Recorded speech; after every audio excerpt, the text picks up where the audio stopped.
Yes, we are live. What up, everyone? Welcome to another episode of KIDULT, the show where we take childhood obsessions, argue, embrace it, remix it. But today's episode is a little bit different.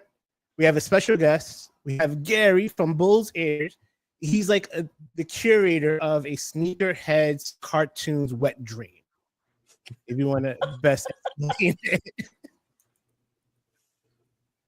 That's what we have today. Hey, it's me. What's up? I love that. I'm coming out of podcast retirement. Yeah. Getting your feedback. Oh, you have? So I want to kick it off, and this is because Nilda introduced me to BULLAIRS, and then I got obsessed of like doodling for like the past couple months and everything, and I think it just feels like a love letter to like cartoon obsessions and sneakerheads combined, and streetwear, because I know you have clothing line, and I guess, and I usually like to think of the person behind the product or the designs, and like what is, I know you're a big Teenage Mutant Ninja Turtle fan, so is there a toy fake just a little bit, just a little, my entire room, just a smidge. But what was one figure that you always like, since you were little, I'm like, I need to have it, that you finally got, or you haven't got yet, that you're like, I need to have it in my collection? So first off, are we allowed to swear on this? Because I've got a foul mouth.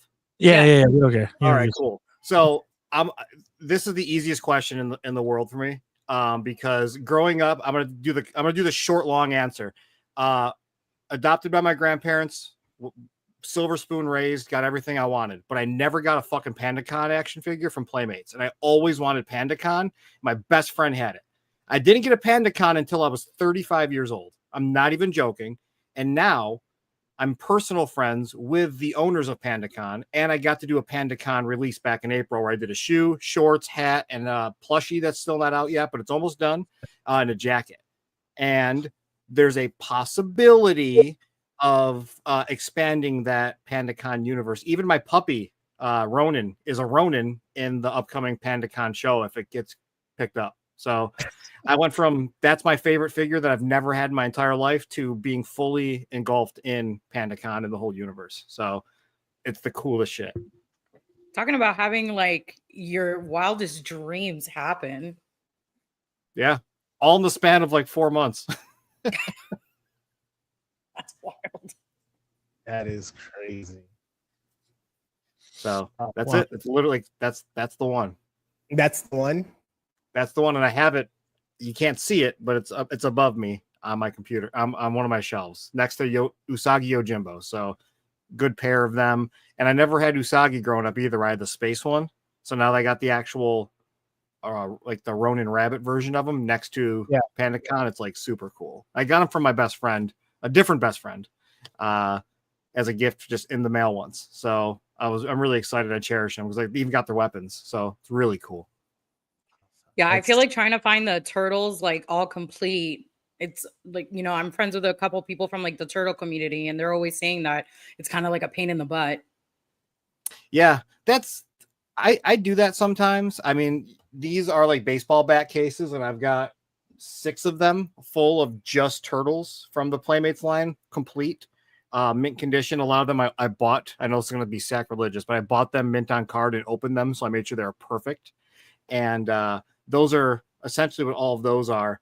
And I stick strictly to the turtles for the most part, so I don't fall down that really bad rabbit hole of $1,800 figures. Oh, no. Except for Scratch. I have Scratch. Oh.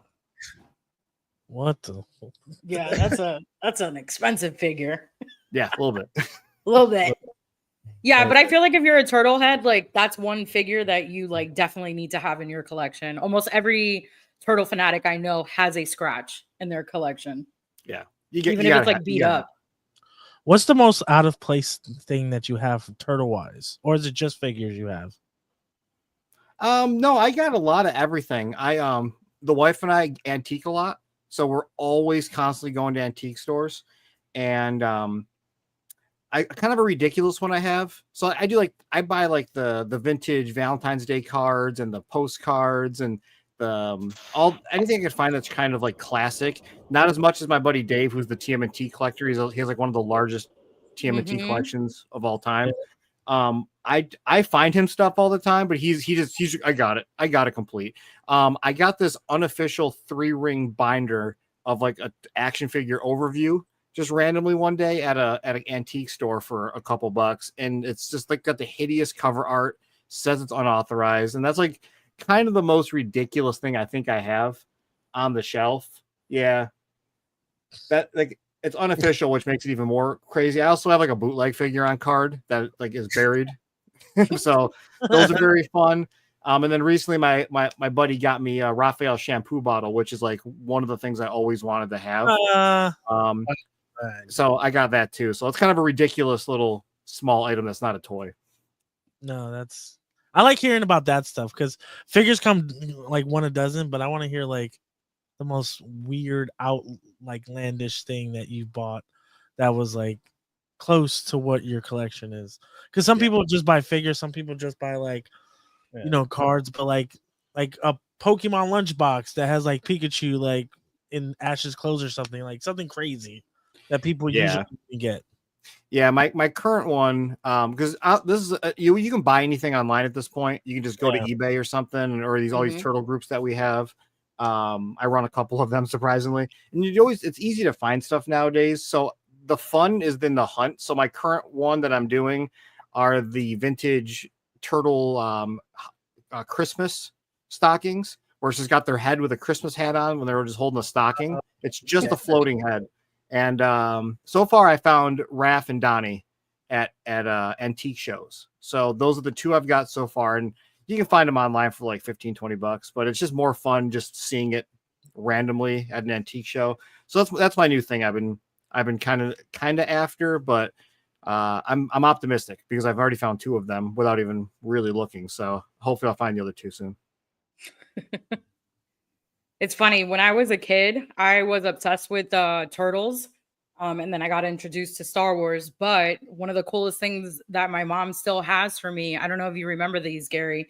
It was like a dining set for kids.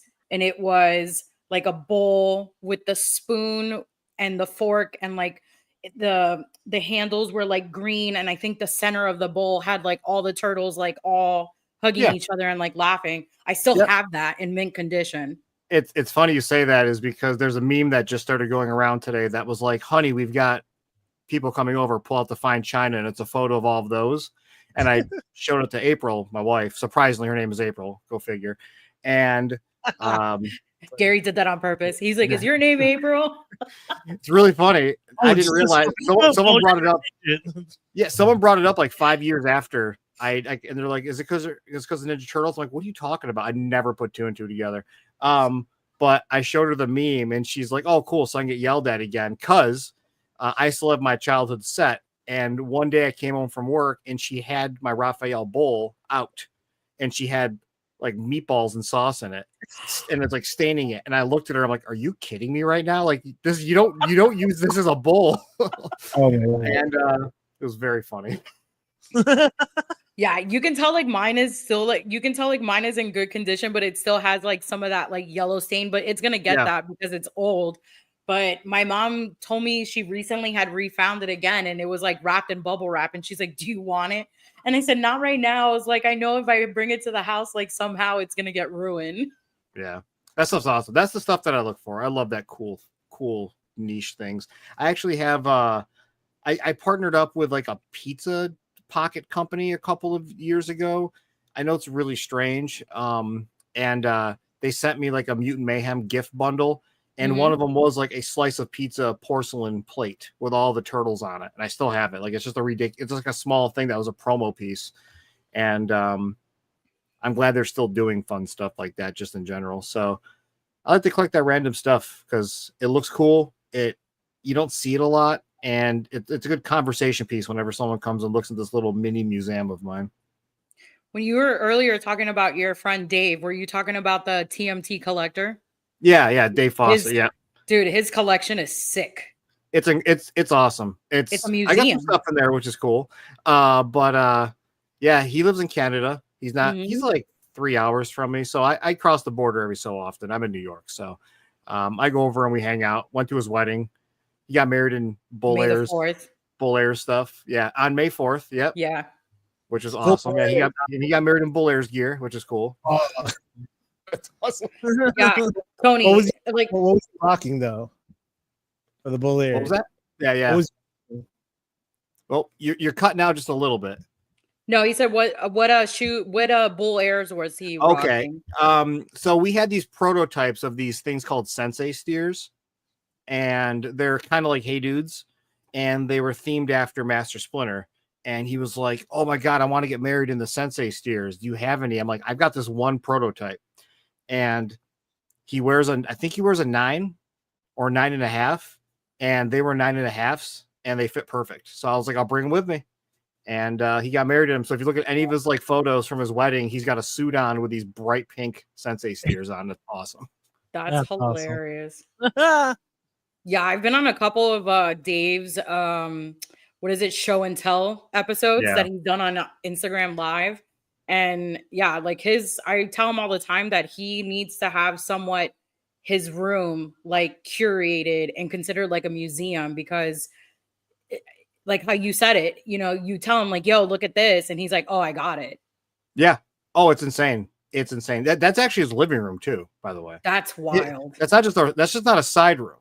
Like that's you walk into his house and it's his left side. Like you walk into his house and you go straight, but it's like a big kitchen with a dining room covered in Star Wars, because his wife is a giant Star Wars nerd. Mm-hmm. So there's all this tons of Star Wars stuff, vintage and new, but immediate to the left is the living room and it's all turtles. Like you can't miss it. And he has a beautiful house. He lives in like an old person development, which is awesome. He's like the youngest person there. So it's really quiet. No one's going to go steal any of that shit there. No. All right, I'm going to address the chat real quick. We've got OG bacon pancakes. I like that. Sneaker Jesus. Sneaker Jesus. He said sneaker Jesus. I get that a lot.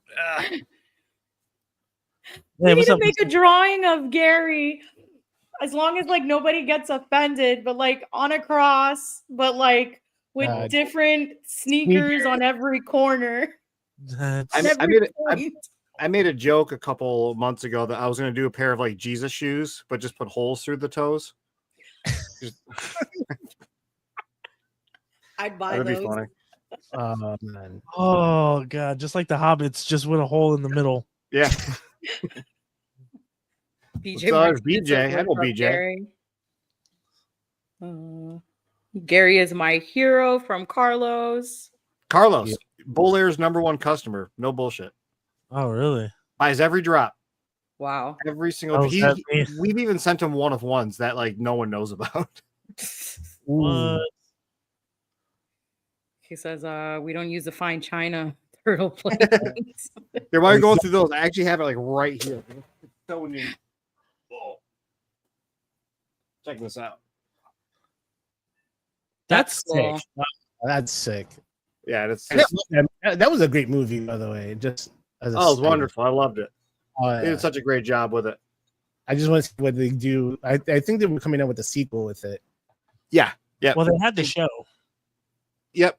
They did Tales of the TMNT, and then there's a new movie coming out. I think late 2026 or 2027. I have no idea. Yeah, the animation was sick. It was. We got Skinny Fett saying, good evening, everyone. Salud. Let's go. Drip God Gary. We got Jake Bream. What's up, Jake? All right. So yeah, Gary. So I know it's an accumulation of the three of you guys. It's what? It's you, Thomas, and so here in New York, it's Tom, myself, and Brendan. Yeah. And funny enough, Brendan like lives nowhere near us, so he like lives above me now. Like he comes in on Monday or Sunday nights, and then we drive to work all week, and then he goes back home. He lives in a city called Rochester. It's like an hour and a half from here. Okay. So he lives on my third floor, which is the funniest shit. So Brendan is our shipping manager. He handles all like the returns and shipping and stuff. We got Ryan. Most people don't know about. Ryan is our COO. he owns a company called Iron Light, but he also is a co-owner of BULLAIRS, and he's in Nashville, Tennessee. He was one of our like big customers that just kind of became a friend that became a business partner. And then you got Tom, who is the creative. He does all the drawing that you see now. We used to have a couple of other people that worked for us, but unfortunately recently we've had to cut back a little bit. So Tom is on like full drawing duty, and then I am whatever you want to call me. Customer service, CFO, account manager, part-time designer. I kind of do a little bit of everything. Jack of all trades, master of none. Yeah, Sneaker Jesus. pretty much. Sneaker Jesus. You see, Sneaker Jesus. Yeah, throw that on there. Pretty much Wait, anything Tom doesn't want to do gets thrown on my plate. Are you a New York native? Yeah.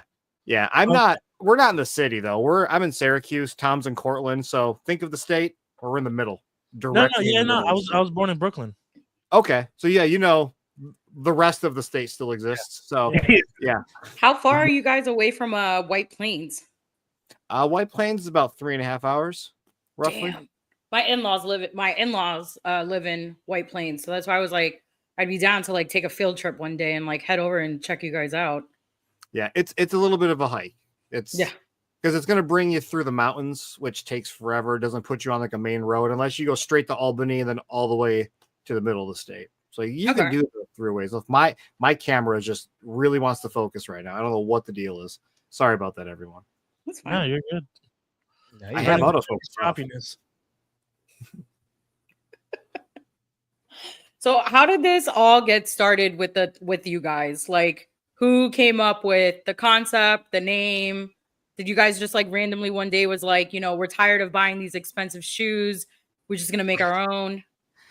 So definitely not that. I got made fun of for a while because I only wore like straight Vans.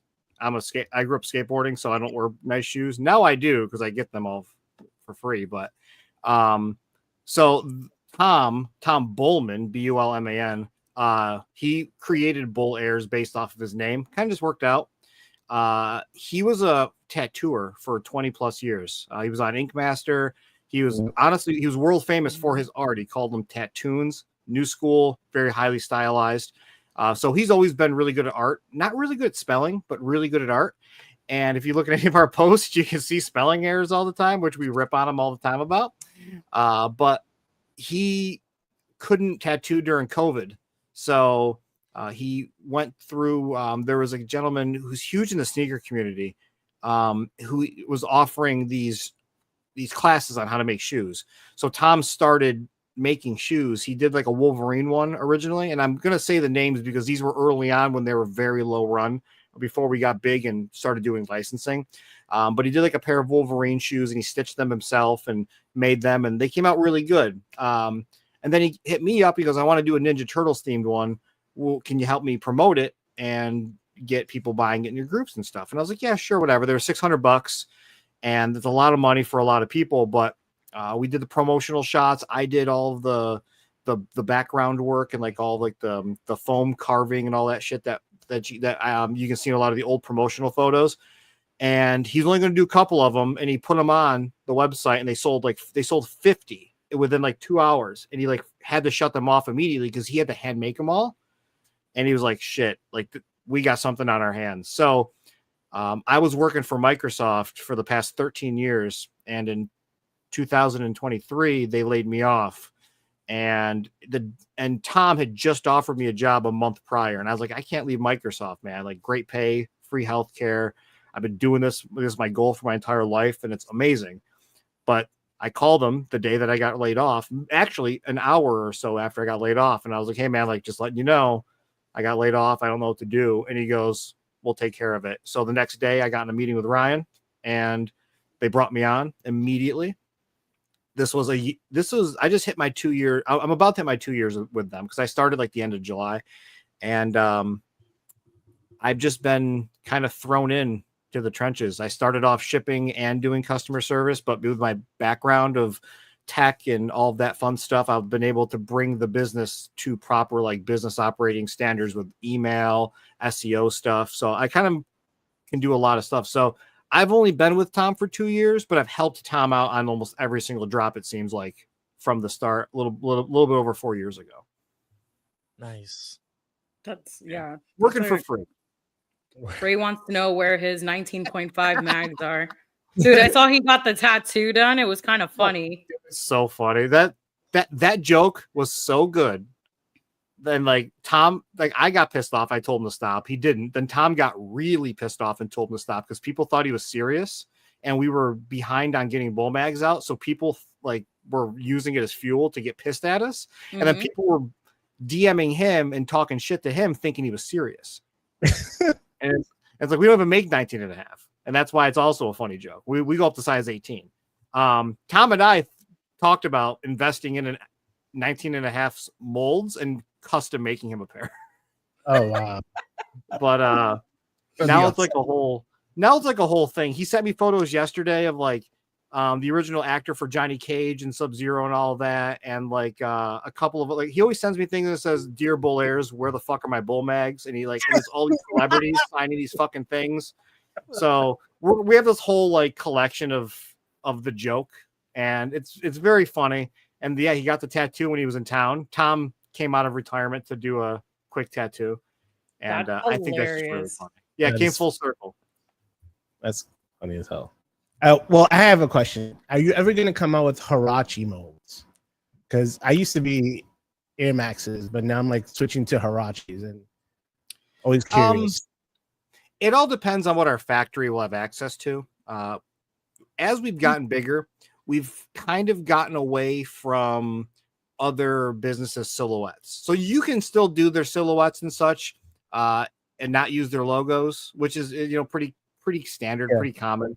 But we have our own silhouettes, which are called Shorthorns and Longhorns. And we've been trying to get into those a little bit more and just really focus on them, specifically because when you have licensors, they don't want to put their stuff on a Nike because there's a lot of legalities that go behind that. Because we're not Nike, we're not partnered with Nike. We do all the legal stuff properly with right of first purchase, retooling and all that, and reuse. But at the end of the day, it's just so much extra work. And our silhouette's better. So it's not out of the question that we might utilize that kind of silhouette in the future. It just all depends on if our factory can get access to soles for them and what the demand looks like.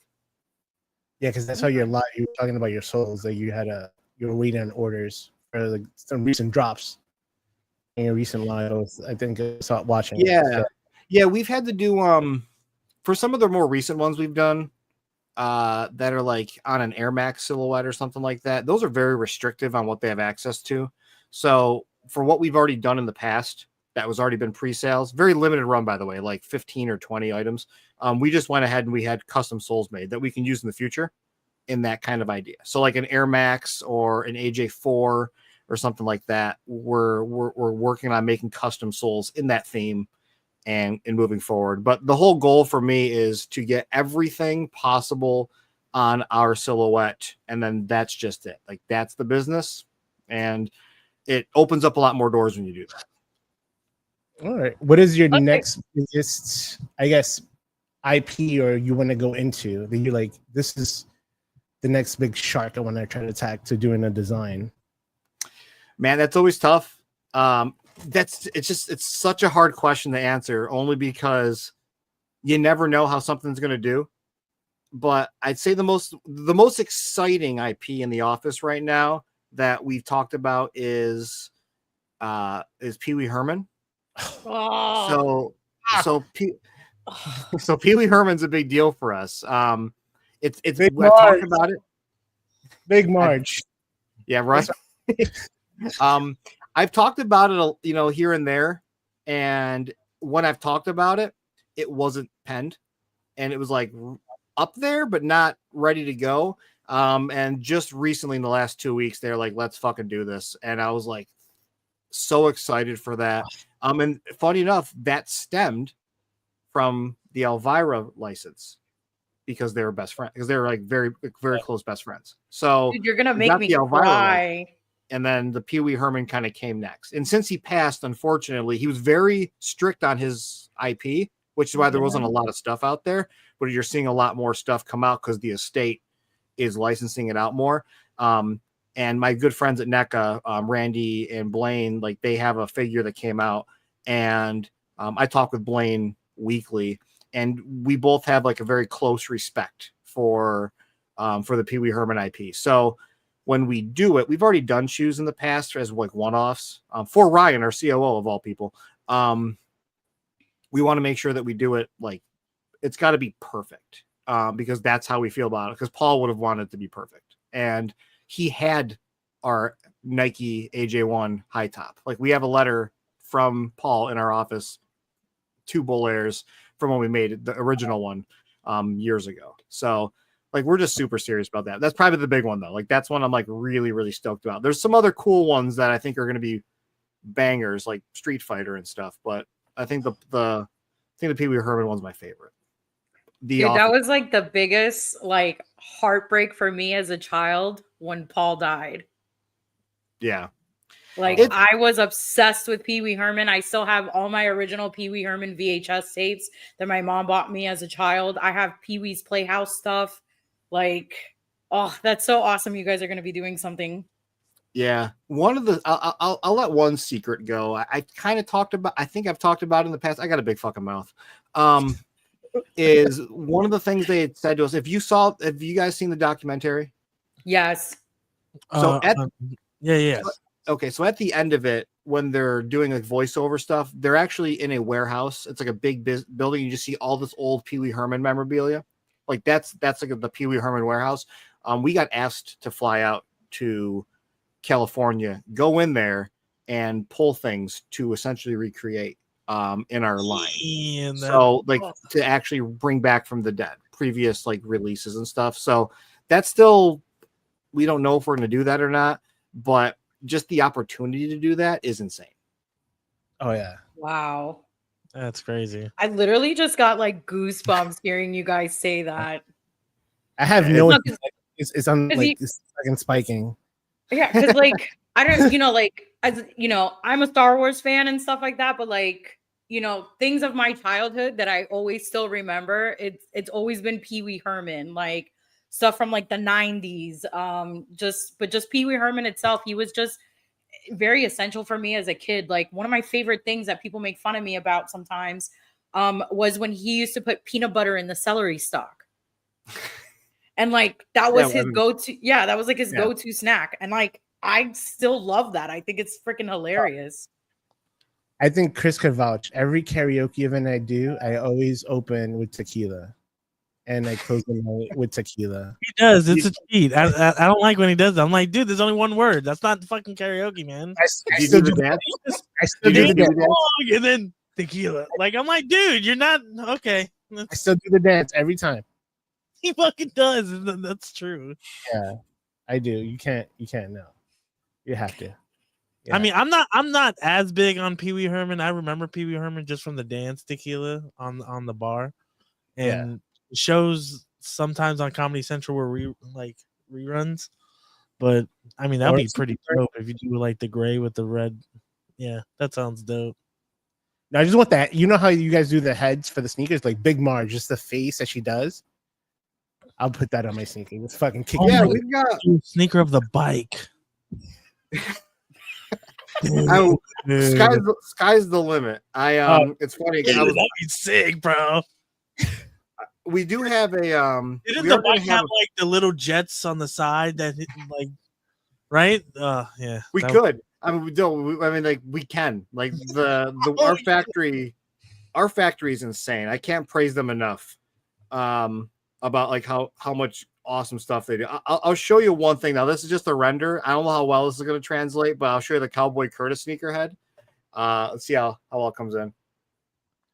Oh, so these are just having fun. Grim Job, who was one of our guys, he's still our good friend, but we had to let him go recently just because of costs and such. He does like all of our sneakerhead designs. Here, I'll show you John B too. But these are not like official yet. Like these are just kind of ideas that we came up with. There it is. So wow, I love the color scheme. just super early ideas and concepts. Nothing's been sent over to them yet. There's just like, hey, these are fun. Here's some cool drawings. But we've been working on a lot of Pee-wee stuff just in preparation for getting the approval and getting the contract. It's funny you talk about NECA. I saw like NECA release like the figure for him, and immediately like I went on their website and like pre-ordered it. I wanted 2 of them because overall Paul was just a really good actor. Like even not even doing Pee-wee Herman, like I thought he was fantastic in Buffy the Vampire Slayer. He was phenomenal in Blow. Yeah. And it was just weird. Like, you know, you see him as a kid and then you see him in Blow as an adult, and he's a gay hairdresser selling weed and cocaine. And it's just like, this is Pee-wee Herman. Yeah. Yeah. I think the first movie I saw him in, not as Pee-wee Herman, that like kind of broke the facade. I can't remember the name of it, but he worked at like a hotel. I can't remember what it was. And he was like, he had a mustache. Yeah. I don't know why I want to keep saying Dunstan checks in, because it was 100% not that fucking movie. Oh no, you know what? I'm thinking about Batman Returns. He was the dad. Cobblepot's dad. He was. Oh yeah, he was. Yeah, he was. He was Oswald Cobblepot's dad. Yeah, but that was whatever movie he played in where he like worked at a hotel. Like that's the one that like it was like, oh shit, this is an actual real person, not Pee-wee.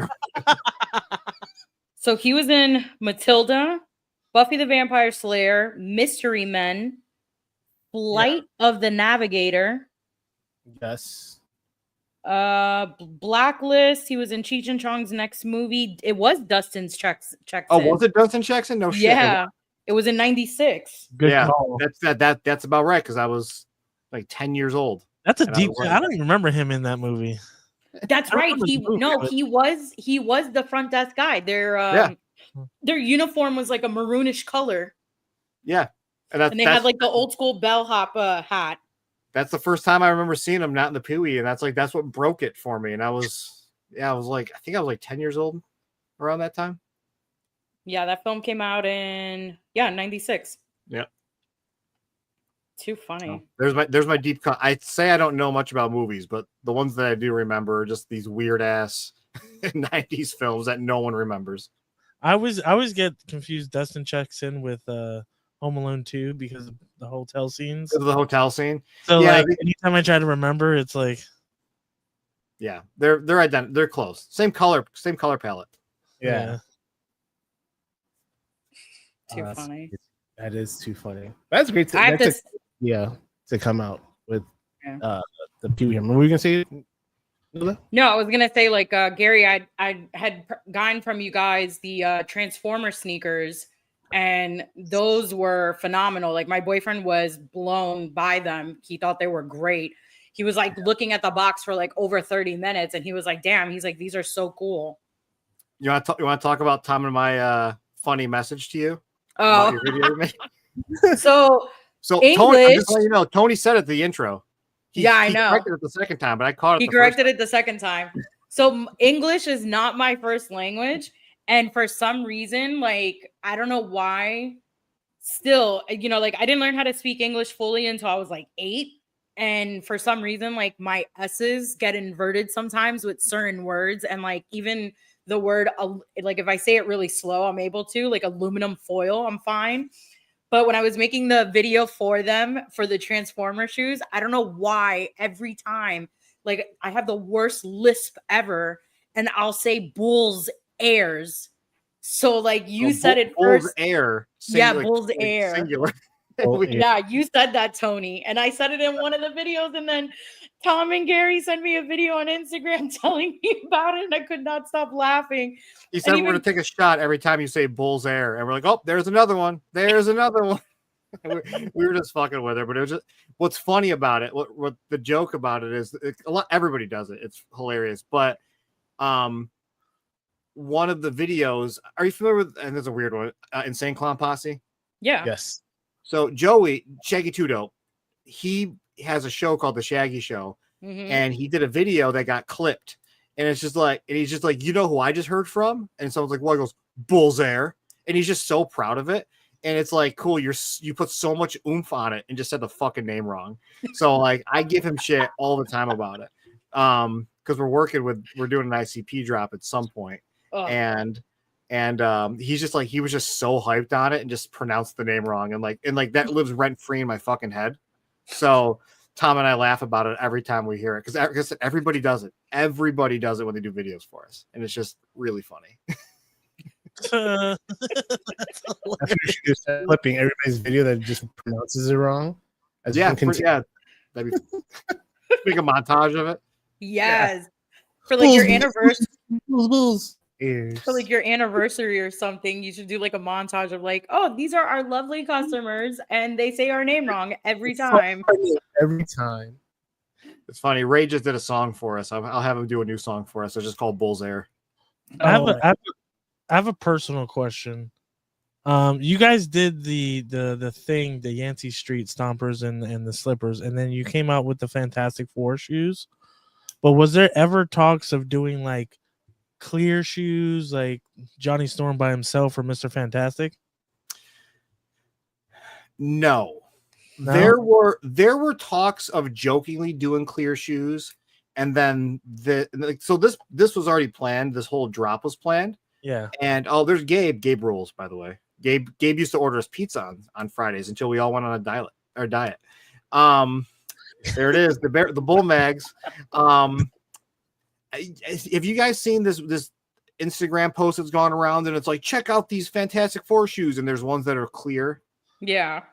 So we were planning on something like that, and then those pictures came out, and they're all AI. Because if you look at every single shoe, they're all different. There's different, like there's some that have color on them or no transparency, and then there's other ones that are just clear. Those are just all AI photos that got pushed together. Tom and I were planning on doing one as like kind of like a joke, and we're like, fuck it, we might as well just do it. It's trending. And that's kind of where it kind of came up. If you look at the photos, you can see where a lot of the work went into, and those clear ones got a lot of work put into them. Yeah. The other ones were just really fun that Tom wanted to do, were like the Planet Eaters, which are all purple, and the silver ones, which are just an easy recolor, just as a cool one-off variants, right? What was that? The Chase variants? Yeah. But the original shoes that you see, when you look at the main side where it's got like the stone pattern, that was the first one that came about, and then Tom and I just tried to figure out how to incorporate the other characters onto the other sides of the shoe. Gotcha. So it was always planned as that, but he really wanted to do Chase shoes because that's like a thing, and we're getting out of that because that's getting a little ridiculous. We're just gonna let people buy the damn things because no one wants to spend $400 on a pair of shoes and not know what the fuck they're getting. So like a $15 blind box, yeah, cool, but like we decided on that like months ago, and then because we're so busy, we forgot about the shit that we talk about, and they were like, oh, let's do Chase shoes like fucking idiots, and then they're like, no one wants them. So then we're like, we said we weren't going to do them, and we did them again, so let's stop that, and we allowed people to buy them directly.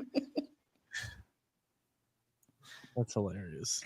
That's funny. Yeah. It's Chris one of the cool ones, that's why, right? What?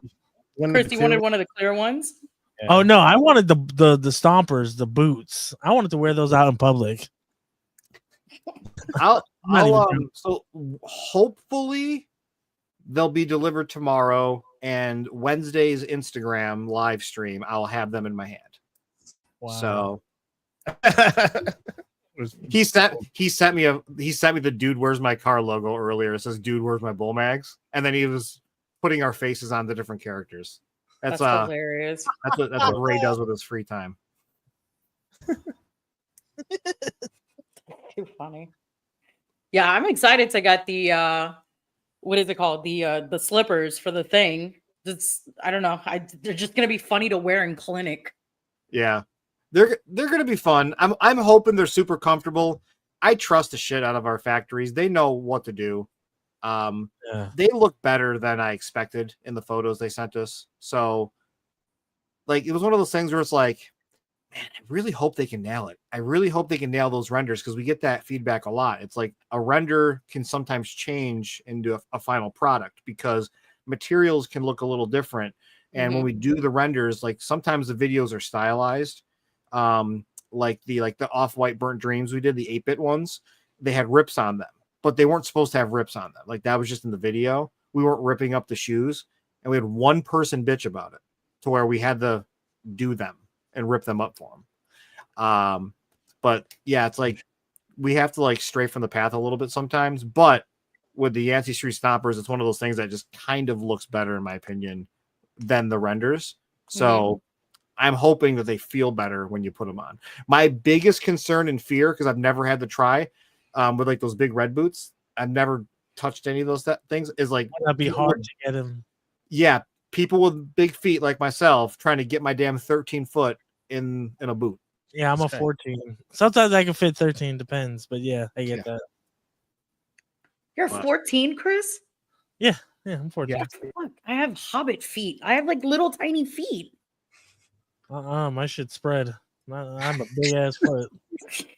You were talking about like you were hoping the shoes are going to be comfortable. I will say this: out of the pairs, the pairs that I own from you guys, the shoes are comfortable. Like I wore the what is it called? Like the bright pink Barbie ones when I went to the Malibus. Yeah. Yes, I wore those at the New Orleans Fan Expo when I went dressed up as Malibu Leia, and like it was funny. So the convention actually was like a 3-tier convention, and right next door was a cheerleading competition going on right next to Fan Expo New Orleans. And I'm walking through their area, and a whole bunch of little girls were like, "Oh my God, I love your shoes. Where did you get them?" So I'm like showing the parents like your guys' Instagram page. And they were like, "Oh, these are so cute. We wish we would have like known about these." I was like, "Well, you got to follow them. Maybe they'll, like resell them again." But they were the most comfiest sneakers I've ever owned. Usually, sometimes if you get like stuff from other places, like the insoles are a little bit hard, or, you got to wear them over time for it to be super soft. But these were great. It's funny. Carlos just put in the chat, password for 50% off discounts is doo-doo. So there was this we did this promotion a couple weeks ago where if you spent $500, you get a code for 50% off of the Liberty shoes that Tom designed. They're like Statue of Liberty themed. Those were sick. And just so good. Mine were American flags, and Tom was like went with a completely different idea. Like the American flag ones are designed and ready to go, but they're on the back burner. But anyway, I emailed Carlos, so I had to personally email everybody the discount code because the fucking automatic email did not work. So I had to like go through every order and then manually email everybody, and it was annoying as shit. So it's like, I jokingly made the subject line for everybody. It was like get a taste of democracy, which is like a Helldivers 2 joke. Mm-hmm. And for Carlos, I deleted the subject line and it says pee pee poo poo promo code doo doo. And that's just what the subject line said. He didn't bother to read the fucking body of the email that had the promo code in it. So he texted Brendan and he goes, "The promo code's not working," because he was typing doo doo into the promo code thing. And that was the funniest thing to me because we're like we were cracking up in the office. So the other day, Brendan had to make a promo code for Carlos, and I was like, "Just make it doo doo." Oh man! And instead, he I'm pretty the code's already used, but he made it Brentastic 4. So whenever we do promo codes, we just do goofy ass things. So that's funny. Yeah, he said just yeah. So no doo doo. I'm gonna try it. Doo doo doesn't exist. Dave's Dimension says none of you can talk. 15 wide. Oh, you try finding those. Laugh out loud. No designer stuff for this guy. We so for him, so we don't do wides, but the feedback we get from our customers that do have wide feet, they whenever they buy a Longhorn or a Shorthorn, they size up one full size and they say it's perfect because our soles are a little bit wider than like a standard AJ1, and they fit wider feet better. So, I mean, if you're ever looking at giving it a try, whomever that was, it's worth a shot. I mean, if they don't fit, he would have to go to like 16. Yeah. So as a 15, buy a 16, and everybody seems to have people have told me like that's the go. Yeah, Maybe like for me, what I did was I sized up one like a half size. So like I wear a 6, so I got a 6.5 with you guys, and that was comfortable. Yeah, and then it's I hit or think miss based on preference too. Yeah, based on preference. Like the Malibus, those are a 6.5, and like I said, those were comfortable. I had enough space, and I wore them throughout the whole entire con. And like I said, those were the sneakers. Usually sneakers like that, if I wear them all day at a con, like I'm hurting. But these, I was fine. Yeah. It was so comfy. Yeah, and I'm lucky enough to be able to work at cons with my shoes on because it's awesome. I wore my Frankenstein black and whites, which are AJ1 highs, to ZoloCon back in March, and I was miserable. Oof. I felt like I was just walking on the floor. And I'm not talking shit about our stuff. It's just an AJ1 is a different feel and different preference. I've got bad back issues from skateboarding for 18 years. So like I can't not walk with support. So wearing the short horns, I'm a low top guy. I wear them every day at work. So when I'm doing anything I do, I beat the shit out of them. So I always tell people like you can wear them, you can beat the hell out of them. They're not going to fall apart. My back pain, like if I go full week on AJ1s, I'm hurting. But if I go full week on ours, I'm gold. So I just fucking go with our stuff all that. Well, I lied. Today I wore my sewer stompers, but I normally just go with my low tops.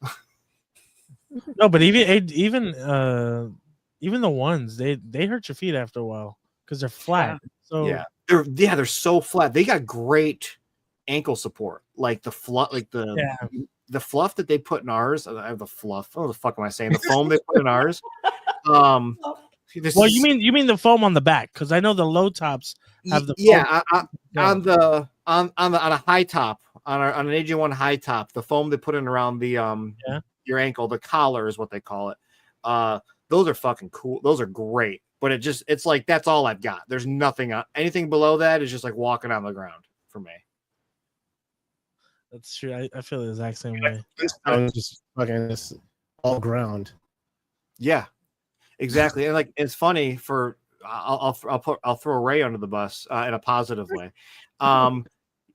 because we're friends. He always like gives me real feedback, and like you think people on the internet would give real feedback, but a lot of times it's just like I don't know if people are too scared to give us real feedback. Some of the times, unless it's our fucking boxes, then everybody just has to sound the alarm. But like the shoes themselves. Ray had told me one day, he's like, your soles are soft. And I was like, what? And he's like, yeah, they're kind of soft. You should double check to see if you can get them as a harder sole. They're not as comfortable. And our factory, I told our factory, and they didn't fucking even tell us. They changed them. And they started changing the soles on them, made them a little bit harder, just a little bit. And Ray noticed it. And we didn't notice it. So like our 8-bit camp killers that are like bright purple and like bluish teal, the wave 1 were the standard soles, wave 2 were the harder soles, and you can feel the difference in them. You got, because you said you were a skater, but I know you guys did. I think you did like one loafer that I saw for like Princess Leia, like it was a Star Wars one. Yeah, those are called steers. They're designed like Hey Dudes, but yeah, that was a Princess Leia inspired steer. Those are beautiful. Those are really fun to do. Yeah. Do you guys would you, I guess, because you are a skater background, do anything like Vans or DC silhouettes? Yeah. So with Vans, we've done a lot of the Vans slip-ons that are just the easy go-tos. We've done a lot of those as commissions. We don't normally do those as like a full release. Something as bulky as like a DC, like, not really bulky. I'm thinking Osiris, but like a DC shoe. Yeah. There's a possibility, but the short horn is an amalgamation of an SB Dunk and an Adidas Forum. Nice. So it's both skate style shoes as one. So honestly, the short horn is technically, if you look at it, it's a skate shoe. It really is at the end of the day a skate shoe. Yeah. But it's like, who's going to spend $350 on a skate shoe? So to what you're saying, I want something super simple. That's me. I'm a black Vans with gum sole or a white sole or something. Like that's just I'm a very most skaters are, most skaters are broke, to be honest. So like it's accessible to a skater, right? Yeah, so exactly. It would be dope if you guys did like a Van shoe, but in the style that you guys do. Yeah, and we've talked about it. We want to do something like that. We're starting to kind of toy around with it a little bit. We've done we did a Chuck Taylor high top style, like an old Converse All-Star. We redesigned it to be something for us, and we called it a bullseye for $150. Oh, okay. And like we're working on trying to get some costs down in the factory, because to be completely honest, for a skate shoe, like we pay what we pay to our factory is more expensive than if someone just went to a store and bought a skate shoe right now. Yeah. So like our costs are not that low. I think Nike's like $16-17 a shoe, like on average, and they do thousands, and like that can also correlate to other skate shoes. We're not even close to that. So we want to work on getting that price down for something like that, like what you're saying. I think it'd be really cool. Part of our identity is the high-end retail shoe. So we don't want to lose our identity as much, but we also want to be more accessible to more people. That's a couple years ago, this is really cool that so Ryan, our COO at Iron Light, if you ever interested, look up Iron Light and Iron Light Labs and stuff like that. They're kind of like activists in a sense, an activist business. I hope I'm not making that sound awful for him, but like they hold corrupt people accountable type situation, and they work very hard with clients. It's really cool what they do. But the other thing that Ryan does is social justice. And he lives in Nashville. And 2 years ago, we went down to a summit that his business was doing. And I believe it was, I'm blanking on the name. I'm going to say the wrong name, but I know it's not them. It was a situation. I keep wanting to say Trayvon Martin, but it was not. It was a gentleman skateboarder in his 20s, black individual that was just driving home that got beat to death by cops, and he was murdered. Their family, maybe it was Georgia. No, it was Nashville. It was Nashville.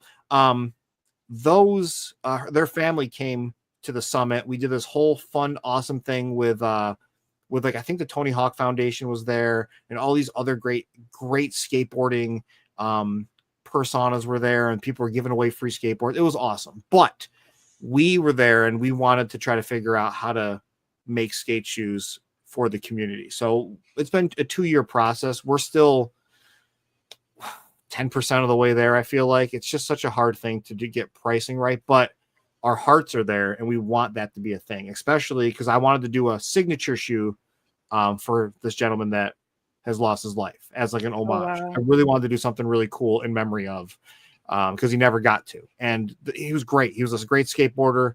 And essentially, I believe it turned out like those 4 cops were like kind of like just doing it for fun, like kind of like a gang, just bad cops, just wanted to be assholes and just beat the hell out of them for no reason. Yeah, I've talked to Ryan quite a few times. He's super nice. We had the same music interest for the band Blue October. Yeah, he's friends with all those guys. Yeah, he saw me posting it, and he was like, "What do you know about Blue October?" And I was like, "I freaking love this band." And he was like, "Oh, I'm really good friends with Justin." And I was like, "What?" Yeah, Justin was just here in Syracuse, like down the street from my house, like a month ago, and I didn't even know. I'm driving home, and I see it like on the billboard, like on the Palace Theater is what it's called. And I'm like, and I sent it to Ryan. He goes, "Oh shit! If you would have told me, I would have got you in." I'm like, I didn't even know it wasn't happening until now, so it wouldn't have worked out. But Justin's so freaking nice. Yeah, I got introduced to that band because I don't remember what the hell the name of the station was, but there used to be this old cable TV station that was basically like Canadian rock based. And they had like this one chick that had like, her name was like Julia something. I can't remember, but it was like in the early 2000s. And they used to play like alternative rock, like heavy metal. That's how I got introduced to like the band Kitty. And they played Blue October there one time. And I was like, oh, this band is like really good. And then I just ended up liking them the whole entire time. Yeah, they're a good time. Not my style of music, but Justin's actual story and background from what he had to deal with personal stuff to where he is now is like incredible. So super noble. He did like a whole comedy like memoir set at one of Ryan's summits that we were at. So like that's how I was introduced to him. So that's really cool. But yeah, it's great. Ryan's really good friends with Justin. I love that him and Ryan and Tom, like we've kind of been pulled in to meet all these awesome musicians and celebrities and stuff through this work. And it's kind of surreal at times. I know. I thought it was so cool that like in one of the shows, Thomas had posted the picture of like him introducing the Freddy Krueger sneakers to actually Robert Englund. Yeah. And like I got to meet Robert a couple years back at Spooky, what is it called? Spooky Festival here in Florida. And, you know, just meeting him, it's like, you know, your childhood is like screaming in the inside, and like you're looking at him and you're like, oh, this is like a cute little old man. But deep inside, you're like, this is freaking Freddy Krueger. Like he's going to murder me in my dreams. The coolest part about all that is when like, so he had a 4-hour line all weekend at that show, and we were right across from him. So he got to stare at our asses all weekend while he was working. And Tom got brought up there, you know, because, you know, you get the special treatment. Tom gets brought up there with the shoes, and he goes, oh my God, I love BULLAIRS. Like when you hear these people that inspire your work to like know who you are and say they love your shit, like it's like the coolest stuff. It's absolutely wild. So that's cool. It's great when it happens. It's always weird when it doesn't happen. And like it kind of feels good, in my opinion. I feel like it humbles you. Someone doesn't know who you are. But when they do know who you are, it's like, damn, that's wild. Especially with Robert Englund. Yeah. Yeah, he signed both those pairs of shoes for us, and we gave them away. Oh, what? That's sick. One of them went to Adam Goldberg, who is the writer from the Goldbergs. Yes. Yeah, who we may or may not be doing something with. So, yeah, he's one of Tom's buddies. Just fucking random people that Tom knows. That's funny. Wow, I love that show. Too funny. Well, Tom, Gary, we're speaking about Tom. Gary, we always do this segment on our shows called Top 5. And I know I messaged you about it. And because, you know, like we are a nostalgia podcast, usually like our first one was like our top 5 cereals.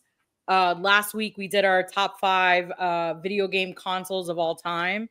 And this time around we did top 5 hardest cartoon intros of all time. I made a list. I prepped.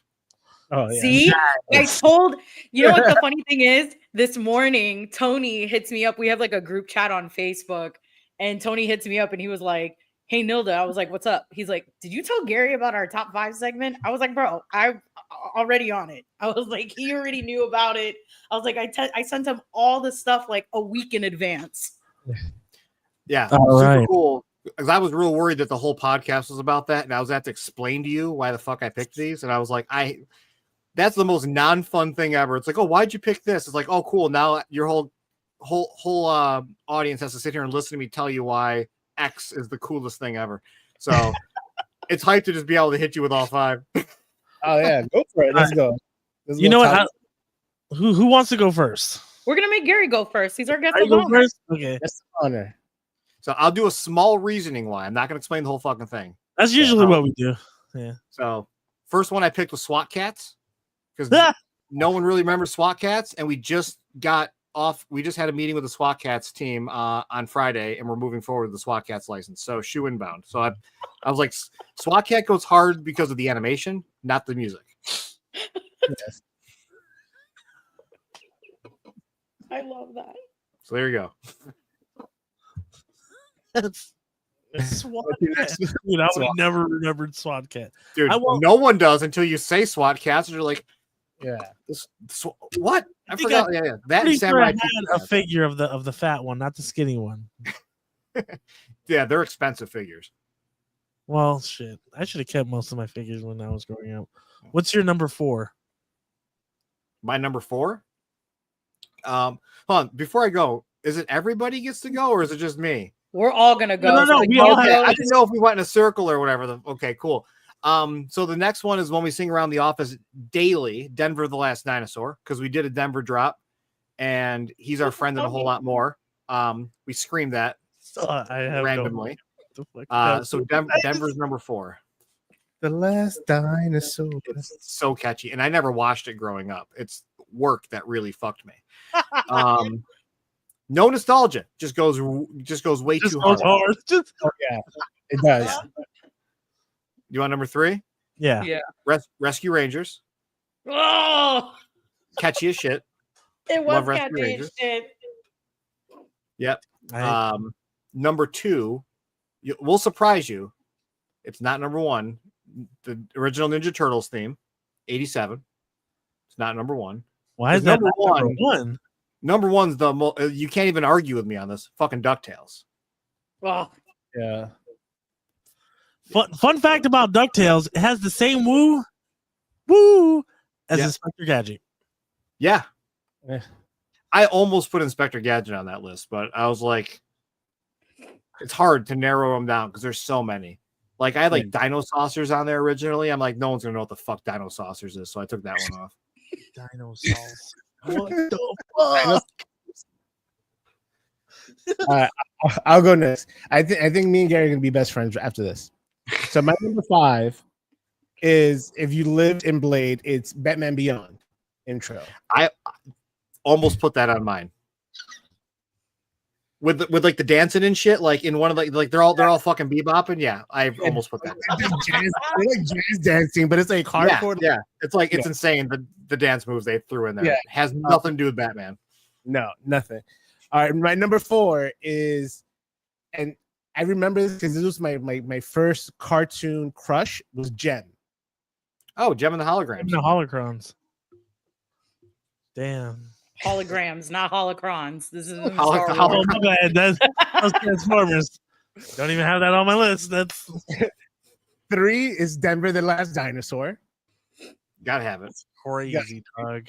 Number 2 was Chip and Dale's Rescue Ranger. They're gonna be best friends. Yo, and my number 1 is DuckTales. Yeah. Sorry to take the thunder from you. Yeah, no, go for it. All right. So 3 of our 5, our top 3 were the same 3, which is no, never mind. I had Ninja Turtles on there. Never mind. Yeah, but 3 out of the top 5. All right, is it my turn? Yeah, go for it, Nilda. All right. So number 5 was, and I always have a hard time pronouncing this one. It's that it's called the Metalocalypse. Metalocalypse. Yeah, absolutely Brendan loved Shaw. it. Was yelled at all the time for watching it as a kid. I'm like, why the hell am I watching a death metal band on Cartoon Network?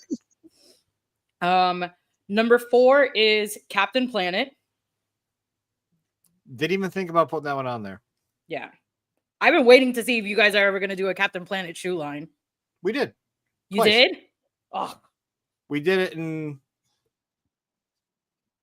2003, and then I brought it back for November of 2024 as a Black Friday deal. They were called the Captain Recycles. They're SB Dunk low tops. I like that. Oh, But man. they'll be back. They'll be back at some. They just announced a new movie, so we'll probably. Oh, that'd be dope if you do 5 shoes separately. And then each Oh, we shoe could. has a piece of a new shoe. No, I'm just kidding. It's like a build-a-shoe, like a build-a-figure. Build the shoe. Yeah. All right. Number 3 is Gargoyles. Almost put that on mine. Same here. Man, Number that's 2 is X-Men 97. Okay, And number 1 is Batman animated series. There you go. that's a good one. Good lineup. I will say X-Men 97 was originally number 1 on my list, and then I redid my list, and now I'm pissed off because X-Men 97 should have been number 1. Dude, over I used to like our bus stop when I grew up in Miami, and our bus stop was like a block away from my house. So when they would drop us off, I would like fly out of the bus to haul ass home to make it in time to get my little Lunchables and my little apple juice and sit right in front of the TV to watch X-Men 97 and just like enjoy it. And then after that was like anything on Nickelodeon or PBS, I would watch Arthur. So it was like all that stuff like was just so nostalgic to me. But everything I always think about my childhood is always about X-Men 97 and the Batman animated series. I think X-Men 97 is one of the most, I'm not going to say nostalgic, but most memorable 90s themes. Yeah. 90s specifically. Yeah. Maybe. Not after my list. No, actually, Okay. you know what? SpongeBob, you're gonna throw SpongeBob on there? That came out in 99. Oh, hell no. Hell no. You know what the sad part is? You say SpongeBob. So I actually recently watched a couple episodes as an adult now. And I'm thinking to myself, like, how the hell did our parents allow us to watch this shit? That's all. Yo, that's Cow all and Chicken 90s. and Ren and Stimpy, dude. That Yeah. shit was wild. Yeah. Everything 90s, man. Everything 90s, like just the craziest, like especially Ren and Stimpy, which was an adult cartoon that they changed into a children's cartoon. But like Rocco's Modern Life, Rocco worked at a fucking adult sex line on one of the episodes. Like, that's how all that stuff was. It was insane. Ren and Stimpy was like very trippy. It was like being on a really bad acid trip. Yeah, but they would do some weird adult shit. And us the kids just like, yeah, this is great. And parents just didn't like even look. Now that shit would have got canceled first episode. Our parents were too mature because I don't think I've asked them. They don't know any. They never remember any of that stuff. So they're either too mature or just dumb as hell. And I will say that about my parents. All right, so my list, all right, this got a little hard because I was like, I didn't want to think on nostalgia. I just want to think on the song alone. And then I had some preferences. Like, I was going to use Batman, but it's a variation on the movie one, and I felt like that was kind of like cheating. No offense to Nilda, I just thought like, damn, I can't use that. And then like, I wish it was kind of like decade theme because I have a couple of like honorable mentions. Okay, like Mask, King Arthur, and Silverhawks. Oh my God, King Arthur was great. Okay, those were like hard rock ballads, and them shits go hard. But I feel like, like Danny Phantom, Powerpuff, Sailor Moon, and Doug, like those are all honorable mentions because that shit just stuck in my head. But number 5 is Arthur. Okay, he had a Jamaican song on there. It was actually pretty dope. Like what the a Aardvark? wonderful kind of play. Oh, yeah. Okay. Teen Titans, the first iteration. Okay. That's good. Do you remember that one? That's It a was good like one. kind of Asian. Of course, Spider-Man. Because Yeah, with like, the 3D buildings. Yeah. 3D buildings with 2D animation flying through. Yeah. Dragon Ball Z, the American one. Yeah. That shit went hard. And then, number 1 is Pokemon. Oh, Pokemon, yeah. I can sing that anywhere. I can literally, it just pops up and I'll be playing in my car and I'm just singing along because that shit really does go hard all the time. Yeah. I had that trouble too, Chris. Like I was trying to think of like I was falling into the nostalgia of it originally. Because like when I said with Nilda, I was like, I originally had Gargoyles. So I went and listened to the Gargoyles theme again before we started this. And there's a lot of talking. And I'm like, for me, sorry, Nilda. For me, it was like I wasn't like, really like, oh, this goes hard as shit. It was like in a spoken word style. It does because it's got Goliath speaking over and talking about what happens. And yeah, I had the same thing. Like, because I was like, because SpongeBob was 99, and like, what's more catchy than fucking SpongeBob? But it does not go hard at all. No. Yeah, there's a lot of good. If you go online, I dead ass like go on and like type in like 90s cartoons intros and like look at some of the crazy ones like Animaniacs, Freakazoid, shit like that. Like Johnny Bravo. There was a lot of like late 80s, early 90s like soulful ballad songs for like children cartoons, like Carmen Sandiego or like I think it was what was it? It wasn't Darkwing Duck. What was the duck that he was in space? That was in space? Yeah, it was Daffy Duck and he was in space. That was the cartoon, but the song was like a lady going like I don't know. It's like Pluto something. it was when I started doing research for this shit, I was like, holy God, these songs are because now you're just like doop boop, and then that the show starts. You know, I don't know. It's not Duck Dodgers, right? Yeah, Duck No. Dodgers. There Is you it go. Duck Dodgers? Yes. See, I did the same thing that Gary When did said. Duck Like, I went Dodgers on come out? YouTube. I went on YouTube and I typed 90s cartoon intros. And literally, it was like different videos of it. And like the majority of them, a lot of them were gargoyles. Yeah. Pole Position was another one that went hard too. That was like 80s. Who? Yeah. Pole Position. Oh, yeah. Yeah. For me, it was like trying to remember like stuff that I remembered as a kid, like loving the music of, and then I had to look it up to see if I was remembering it, except for Denver the Last Dinosaur, which is like one of those ones I recently had heard this past like year, and it's like this song is just too catchy. Yes. Goes way too hard. I had Mighty Morphin Power Rangers in my first list, and I was like, oh wait, it's not. It's a cartoon because it's so good with the riff. I know. I had Reading Rainbow as mine too, but then I was like, wait a second, that isn't a cartoon. But every time now, like my Reading Rainbow got ruined for me hearing DMX doing like his own version of it. Oh, it's so good. It's so good. That, and then I have DMX's Rudolph the Red-Nosed Reindeer as a ringtone on my phone during Christmas. Hey, that's on a playlist on my phone. I listen to that every Christmas now. Yeah. Because it's not Christmas unless you hear DMX singing Rudolph the Red-Nosed Reindeer. It's not. Yeah. It's like the movie Elf. It's like it's a Christmas staple at this point. Yeah. Every year. We should have had Gary on when we did our top 5 cereals. That would have been funny. I would have been useless. Oh my god! What if you had? What was this last week or the week before, where we were talking about characters?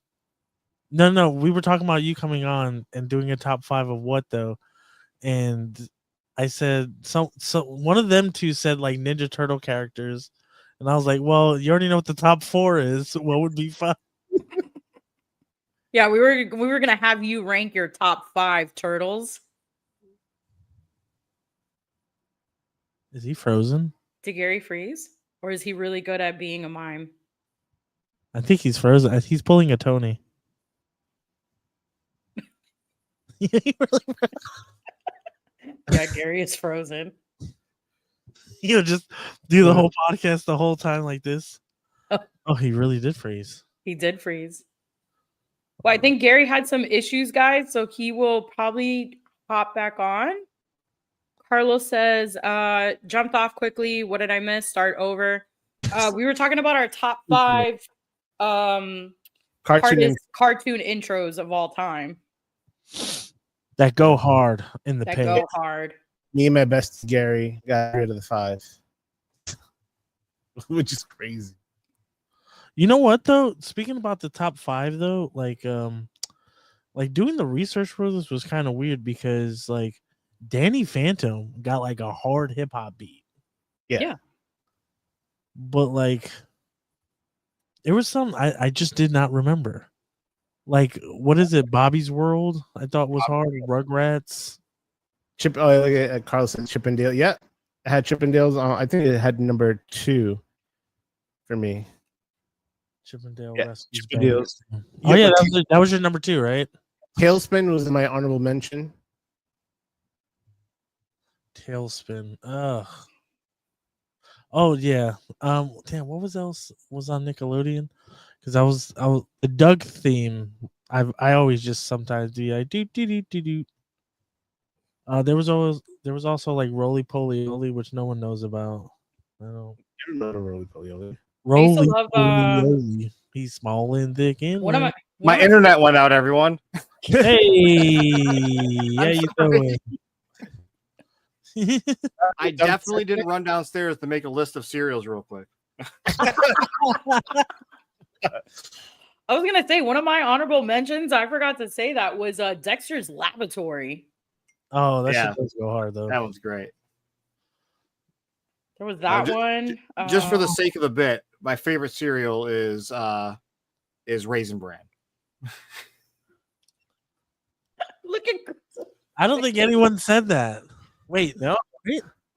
Yeah, Like legit. Like that's my favorite cereal is fucking Raisin Bran, followed by I got Raisin Bran, Cheerios, Sugar Smacks or Honey Smacks, whatever they call them nowadays. Yeah. Honey. That was my number one. Yeah, the fucking honey. They're little coochies. Yeah, pretty much. The honey Cheerios or honey nut Cheerios. Honey Nut Cheerios. And then and the only kids one I liked was Cookie Crisp. See, Tony liked that Tony too. said it. You guys He was are like, best you can. friends. He's like, you can eat 60 cookies in one little. Yeah, I don't know, man. Like fucking Raisin Bran with all the raisins. My old ass, like as a child, it was like I was all about it. I don't know what it was. I love that shit. Well, for me, I love the Special K Chocolate Delight. Never even heard of that. Oh, it's Special K. It's Special K cereal, and it's got slithers of chocolate in it. And like, damn. Sometimes when I want to be even more bougie, I'll cut little slithers of banana, maybe drizzle it with some honey. Yeah. What did you say? Colon blow? Vicente put Darkwing Duck, and then Carlos put colon blow.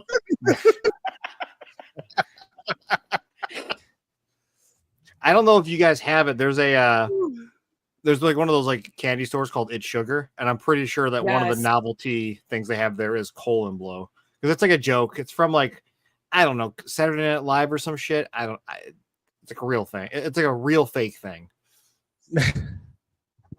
Colon blow. Oh shit! That shit caught me by surprise.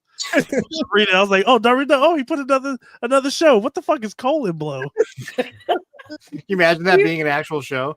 Were you really Googling it? It's hard. Yeah. That's Bagpipes as a song. Telling your mother you got to watch your Saturday morning cartoons and it's fucking colon blow.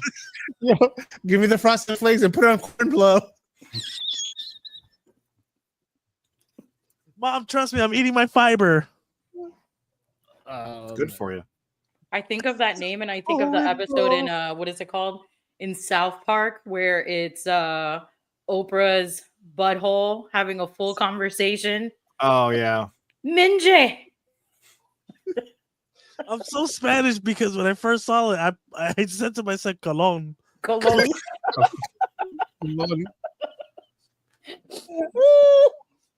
No, it's actually it's actually a spinoff to like Danny Phantom. It's Colin Blow. Thanks, Carlos. That was a good one. That was fucking fantastic. You would be Hispanic, Chris, and say that colon blow. Colon blow. Oh shit! I'm fucking dying over here. Well, Gary, I know you guys have what is it called? San Diego Comic-Con coming up. 1 week. Flying out next Tuesday. I don't know if you guys are going to be there on Sunday. You guys should definitely try to take a nap at Hall H to try to catch George Lucas himself. He's going to be there. Oh. Yeah, he's doing a whole panel for the Lucas Museum that's going to be opening up next year. Are they taking questions from the crowd? Yeah, they are.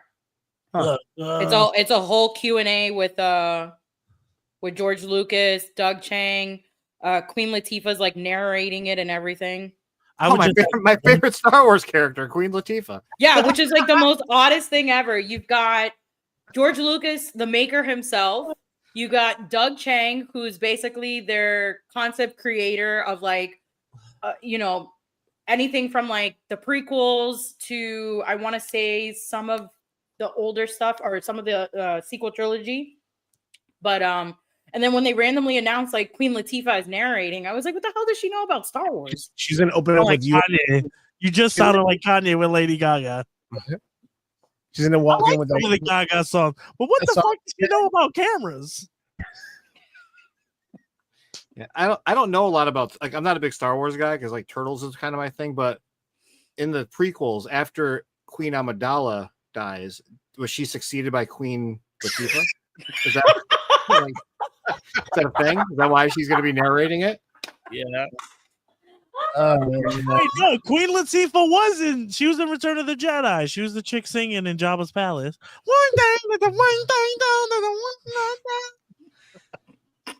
I mean, I wouldn't put it past them to put them in the new trilogy, like just throwing random. Maybe she's a huge Star Wars nerd. But jokes aside, I think we might have to figure that out because Tom, if you go into the BULLAIRS office, I know Ray knows this since Ray came and visited us. My office is just all turtles, and then Tom's is all fucking Star Wars. Yeah, I know. You guys did a tour of his office, and I was like, dude, I need this. I need that. The only thing that's not Star Wars in his, I mean, he has a couple things that not Star Wars, but like he's got like the fucking Naboo starfighter hanging from his ceiling, which was the dumbest thing we've ever tried to put. I put a fucking ladder on a couch trying to like string that thing up. We were OSHA violating the shit out of that entire office trying to get that thing strung up with like fishing line.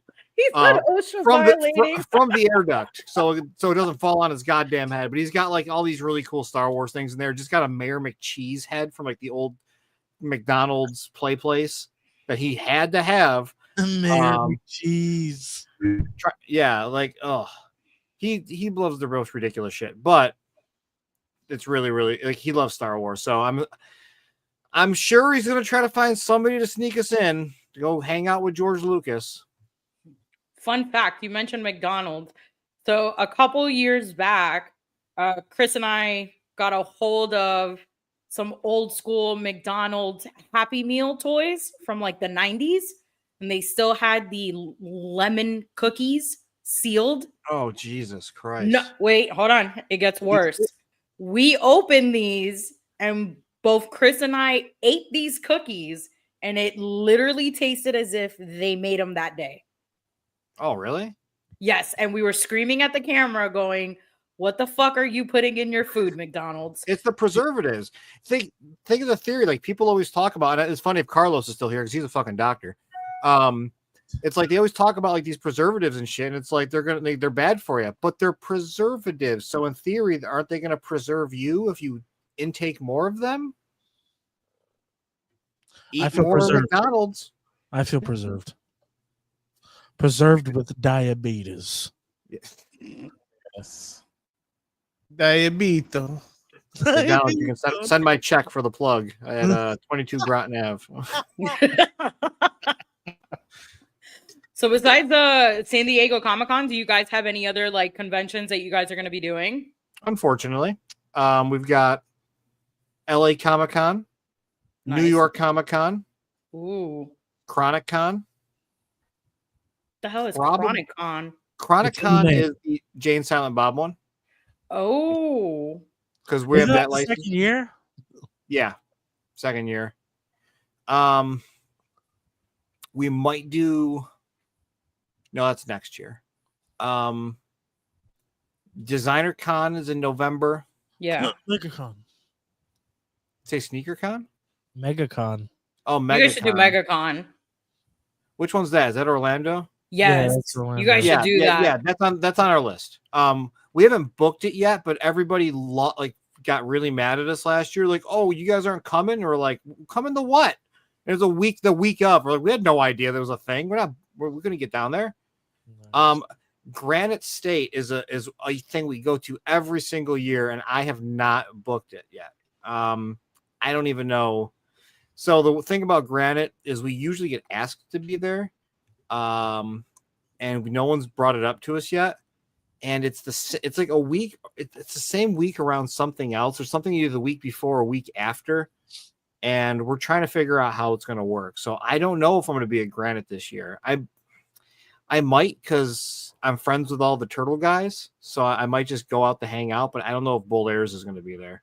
If I don't go there, I think like Jim and Steve from like Steve Levine, Jim Lawson and all them, I think they get real mad at me if I don't come hang out. So I might just drive up. Gary's like, if I don't show up, I'm gonna get yelled at. Yeah, exactly. That's the best thing I'll say. Like being humble about it is that when I started, Tom had made friends with Steve Levine, original art. If you don't know who Steve Levine is, if you've ever played the fucking Ninja Turtles game, the second one, the arcade game on NES, he did the cover art. He's one of the original artists for Turtles. Kevin's best friend growing up.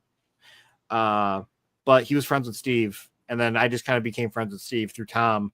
And then I met Jim Lawson, Kevin Eastman, Peter Laird, Ben Bishop, who's a new guy. He's the Last Ronin. Ben and I are good friends. But it's like all this talent that's just kind of crazy that I become friends with over the years, because I'm 38 and I don't feel 38. I feel like a 20-year-old fucking idiot half the time. And now I'm just like friends with the people that molded like my favorite thing in the world. They created it. So it's like they're just normal ass people and we're friends. And like it's just kind of the craziest thing. It's like if you ever became friends with like George Lucas, like literally if you ever, or well, for me, I'm friends with Roger Christian, and he's the reason why the lightsaber was created. Okay, yeah, shit like that. Yeah, so shit like that. Like, yeah, you know exactly how you were saying it. Like, I'm 38 years old, or I'm gonna be 38 this year, you young kid, by a couple months. And yeah, you're 36, Chris. Tony, how old are you again? 42. 81. Fuck, Tony, you're 42. Yeah, I thought we were the same age. In dog years. Who let the grandpa in here? No, I'm joking. Who the fuck let this guy in? Oh, Sage.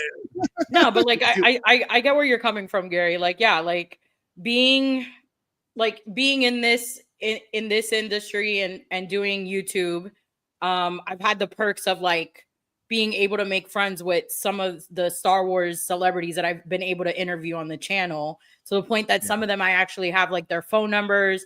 I've hung out with them outside of cons, gotten dinner with them, and like just bullshitted them. Or some of us were in an actual group chat. And yeah, it's a nice incentive when you do something like this. And then sometimes I laugh because I'm like, fuck. I'm like, I watch these people on TVs or on like TV shows, and like they know me, they have my cell phone number, and we text, and like to me, they're normal people, but to like others, they're like, oh, you're friends with so and so. And I'm like, and that's the best part about like them and like bands. I'm friends with a lot of different bands. At the end of the day, it's like they're just doing they literally doing a job. They go to work. There's nothing special about them outside of just having some random talent. So they're just normal people, and it's awesome. It's really cool. Favorite bands out in New York around your area? Coheed and Cambria. I know Nilda. Coheed's semi-local. We're a weird one. Syracuse is very like hardcore. Mm-hmm. So like local, it's all small bands. So like that's actually like kind of here in general still. But like I'm really big into like hardcore, metalcore, deathcore. So like in Albany, my favorite band's called the Acacia Strain. And like they're all like amazing humans. I met them through my friend Chris, who plays for a band called the Walls of Jericho. He used to play for a band called Bury Your Dead. They were, you're not like Slipknot levels of popularity, but they were very popular when I was in high school. So really a lot of it just happened through Chris, including like Slipknot. That's something that we're working on right now as like a partnership. Is Chris a wrestling fan? No, but he named his band Walls of Jericho. He didn't name it that. And it's also, and it was done before. I think the band was done before Chris Jericho was a wrestler. Oh, really? It's like I think it's a reference. I don't know much about, but I think Walls of Jericho is like something in the Bible. Yeah, I don't know. No, that's why I just had to ask, because it was a wrestling fan. Yeah, same with me. I said the same shit. But they're like, I mean, I think they might have been after, because they might have been even early 2000s, like 2000, 2001, maybe originally when they named the band. But I don't think anybody's a big wrestling fan. So they're not putting anybody in the Walls of Jericho on stage. That's more cool then. Wait, are you a wrestling fan? No, not since. He answered that quickly. No. So here's the extent. Attitude Era, WWF, not E. Yes. As soon as John Cena entered the scene, I was already out of wrestling. So I was an Attitude Era kid. But right now, every once in a while, I dabble on like whatever's on Netflix, and I like to see what the storylines are, and see like a lot of the old talent. I'm a DX guy. I love D-Generation X, the Headbangers. all those old people. But recently, I've been talking with Danhausen. So, there's a little sneak peeky of what I've been working on behind the scenes.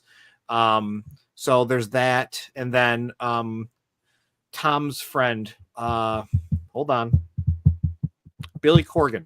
Billy Corgan owns NWA, and he wants to do something with us that is like a full line with wrestlers and such like that. So like, Billy we kind of have some connections. I just met with TNA a couple weeks ago, and we're working on contractual stuff with that, which will be really cool.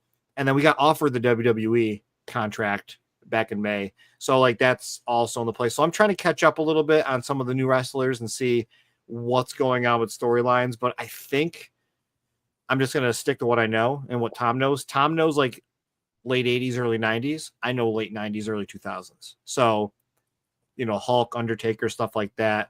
And I'm more in like Macho Man, which we've done a lot of stuff on already as like commissions, but I want to do like, DX and the Headbangers, Triple H, stuff like that. I'd be down for that. Yeah, Chris and I really like wrestling. Hell yeah. Yeah, wrestling it's a weird one for me. I love the attitude stuff. It's that for me is peak wrestling. Mm-hmm. I can't it's so hard to get behind current stuff for me. It's so weird conversation, right? Do you guys watch current wrestling? Yeah. So watching current wrestling, I've watched AEW, TNA, and WWE, and they've gotten so professional with the camera work that it's ruined the moves. Now it looks so fake because the cameras aren't as janky. Go back and watch the old Attitude Era stuff. When it's when they zoom in after they like hit the mat. Yeah, the cuts are all wrong. Like you watch like an old Attitude Era match, and they got like two people lined up. So like, let's say you're outside the ring and you're going for a clothesline, it'll cut to the other camera as the clothesline's happening, so you can see that it doesn't really connect, and it looks like a bigger impact. Every single cut in old Attitude Era wrestling had power, had punch. Now it like shows the whole thing. There's barely any camera cuts. There's so many wide hand views. Hit, miss, or them drop before the kick hits. Yeah, and it's like those when you see the stuff nowadays where someone does like a missile drop kick and they're like this far from their face. Yeah. When the camera should be behind one of them, the camera's on the side of them, and it's just bad production. So like for me, we all know it's fake at this point.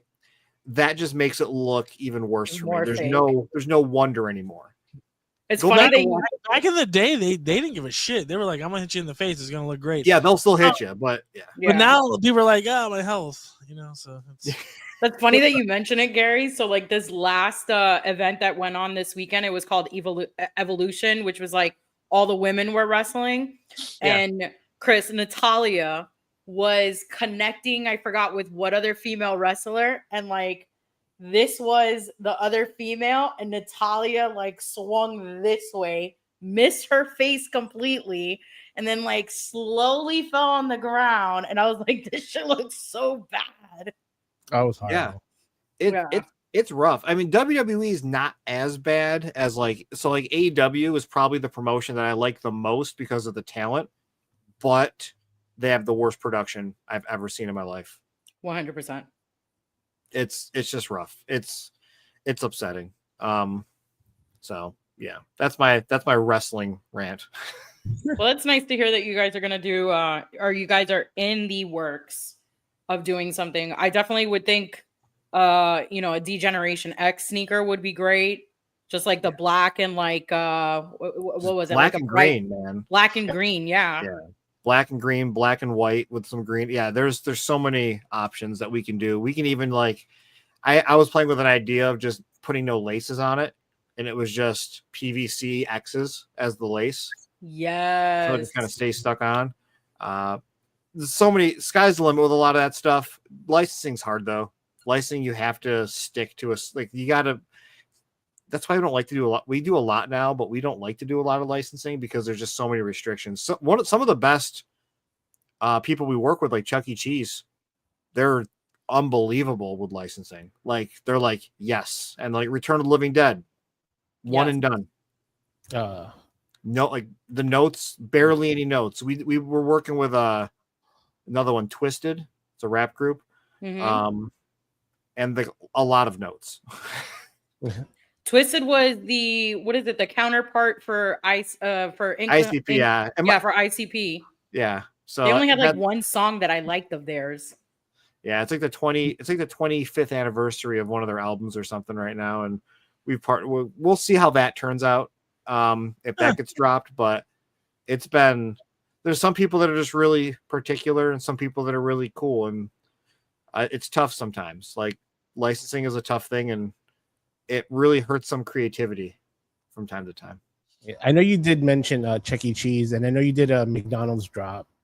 Are you gonna do a Waffle House one? No.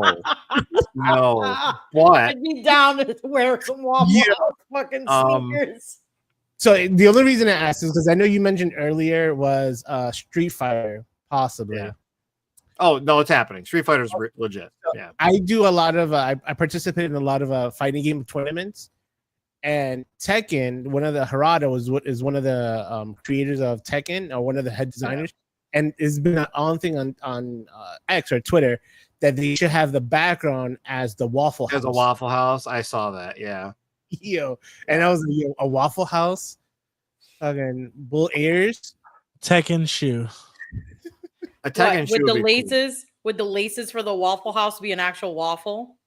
Yeah, I mean it would. So it's funny you say that. The representative for SWAT Cats also represents Eggo waffles, and pitched that to us last week. God, please. And we might do it as a promotional thing. Like, there's a possibility we'll do it because, like, I don't think you have it down there, but we got approached by Elio's Pizza, which is like a frozen pizza company.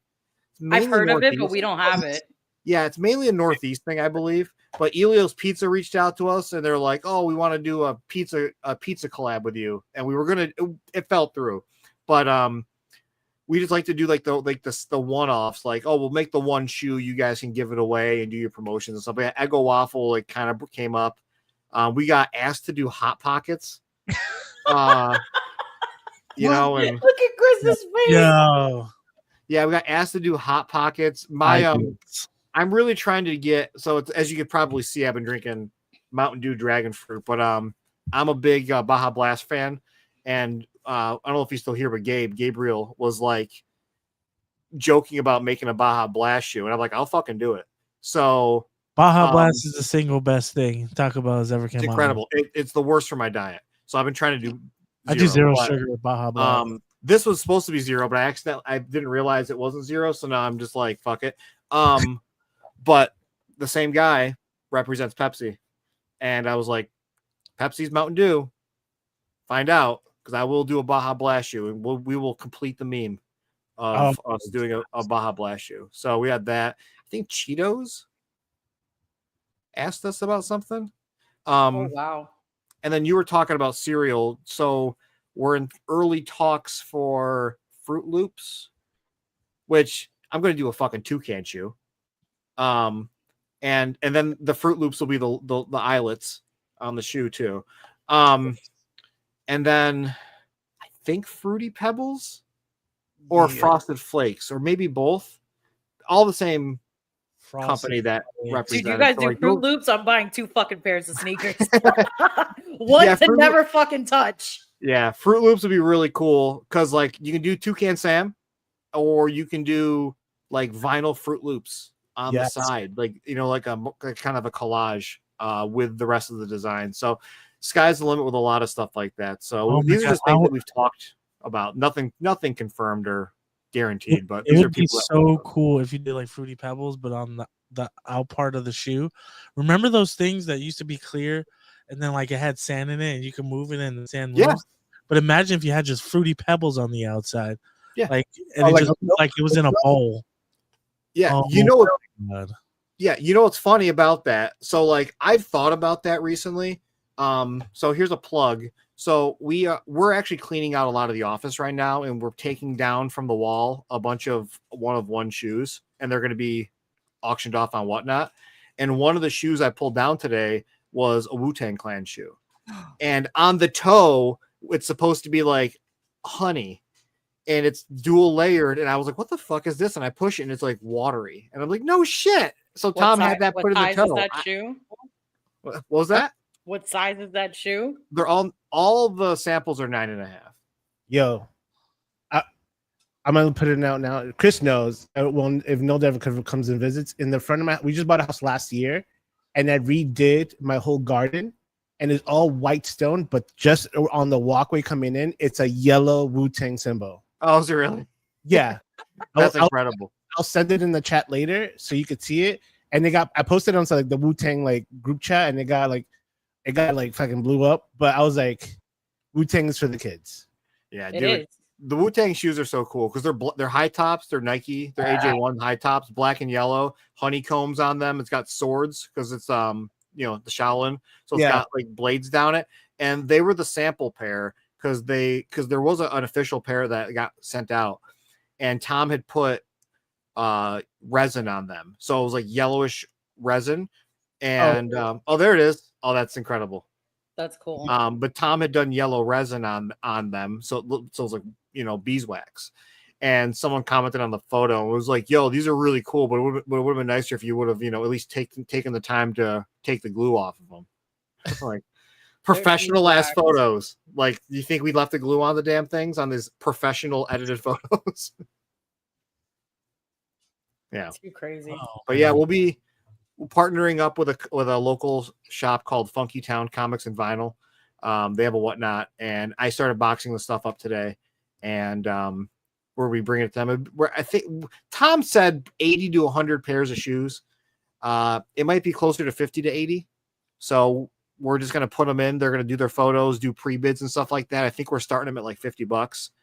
And we're just trying to move. We're just going to try to move some stuff. And if they go up there, they go up there. They go up in price. Because a lot of them were samples that we either never got made or were like samples for like a one of one we did. So it's technically a one of two. And we just got to get it out of the office. So they're like valued at around $1,500 a piece. But we're going to start them low. All right. Wow. Yeah, I'm definitely going to look out for that whatnot. And then I'll put that on my story. Because like anytime you guys post anything, I'm like resharing everything you guys always post. Yeah. Yeah, I think I'll show you. I don't know how long you usually go with these, but I could talk. But like what are these? What are these? Batmans? I think these are like from the original. Let's see if it zooms in or close. Ooh. Let's try it. Come on, focus. It's trying. But yeah, there's like a Batman pair that's super cool. We did there's like a Pulp Fiction pair that are in there. Some Spider-Mans. These are right there, Chris. There you go. I'm moving close to see if it zooms in. Yeah, nope, it ain't doing it. But or focuses. I keep saying zooms in, like that's what I'm trying to do here. But yeah, there's a ton. There's just a ton of one of ones and some cool ones. You can kind of see a blurry, itchy, and scratchy in the back. Chris, you better sign up to the whatnot. I just did. There you go. Oh, those are sick. Yeah, that's fine. There it is. Those are pretty. Yeah. So there's some cool stuff that's going to be on there. Oh, Dragon Ball Z, Chris. There you go. Kind of. Oh, that's Bubblegum Goth Goku. Hell yes. Look at that. Yeah, they're super sick. We're gonna be hooking them up completely to do something really cool. We're gonna give them some money for helping us host it, and they're our very first wholesaler. Wow.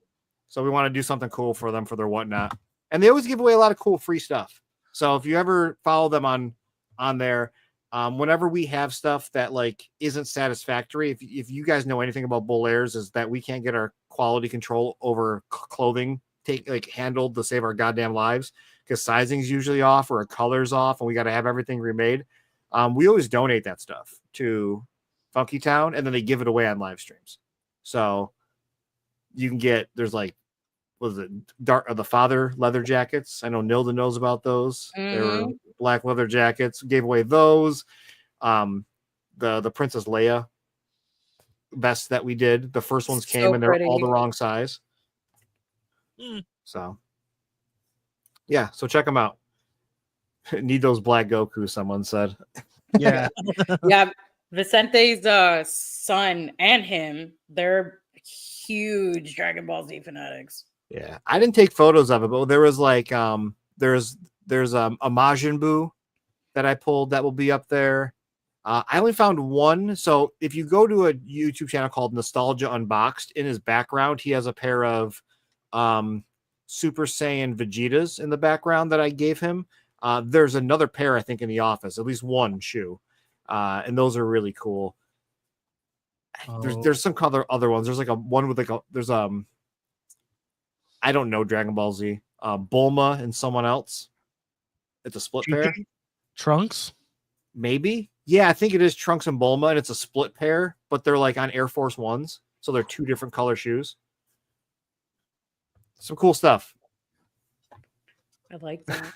Hunter, if you like anime, like Hunter Hunter or Hunter X Hunter, whatever it is, is going to be in there. An original One Piece, and these are all themed. These are nothing's official, everyone. They're just essentially art pieces that we did that we're going to auction off because we need space. We make too many fucking shoes. That sounds great. I don't want them all. I know. I want all the samples. I know, but they're not even my size. I want to wear them. But they're my size. So, you, Chris.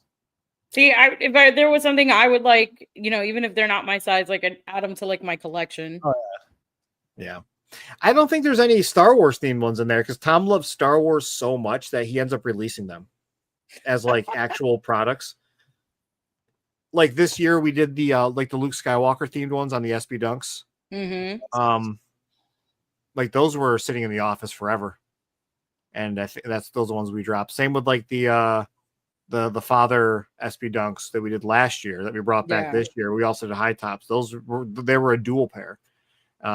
Like brought those back. So we try to release them every weekend. Anytime you guys, for me, like because I'm a Star Wars person. Anytime you guys release anything Star Wars wise, it's never you guys don't miss. Oh no! Even when you did Samurai Pizza Cats. What about the Samurai Pizza Cats? Those were fucking Oh yeah. I always get those mixed up with SWAT Cats. Yeah, Samurai Pizza Cats are super fun, and they're called they have a zipper on them, so you can go low top or high top. I saw that. When I saw I was going to see if I had any other sneaky peekies on my phone. I have some cool ones. I don't know if Tom debuted them or not. They might be tomorrow. We have some American Hero theme shoes coming soon. Oh shit! Two different ones. Oh boy. Yeah. Just themed. Just themed. No logos, none of that stuff. No specific characters? Yes. Gary's like, don't make me say too much. Well, no, I just don't know. I'm naive to it. I didn't watch it growing up. Outside of the pork chop sandwiches meme and all that shit, like the funny videos of the redubs. Hey kids, I'm a computer. I'm like, I don't really know the stuff. But Duke, is that a person? Yeah. Yes. Yeah. Themed after him. Just colors. It's colors. Just colors. Yeah. Like I said, I don't know if Tom's already shown them off or not because he was working on it, but we might show them off tomorrow because they'll be dropping this week. Definitely, we'll check out the what is it called? The IG live streams that you guys always do. I'm always at work and I've got like one AirPod in every time you guys do them, and I'm like making sure like no patients are like walking by me asking me questions. Yeah, it's tough because I do those every Wednesday, 2:30 p.m. Eastern time, but I want to do them later when people are home and out of work. But then then I'm on salary and I technically work all the time, and like sometimes I just don't want to do it that late, and like I have to if I do from the office, I have more access to things. People are more interactive; they get to see sneak peeks and stuff. But I do my best. I try to do different hours of the day on Tuesdays. today, Monday. On Tuesdays, I try to go live in the Secret Sneaker Society on Facebook, and I try to go live at like 10:30, 11 o'clock Eastern, because then everybody on the West Coast is like driving into work or waking up, and they catch me while they're doing their like morning shit or something. So like I get to tell them about what's happening. So I try to catch the different time zones when I can. But yeah, the Wednesdays have become like a staple. Everybody looks forward to them. When my dog passed away, people were like freaking out. They thought like I died because I was like not doing the live streams for 2 weeks. So it becomes a thing that I have to do. Tom does not let me skip them. He's like, "You going live today? You going live today?" I'm like, "Brother, I'm tired." He goes, "You're going live today. Show these off."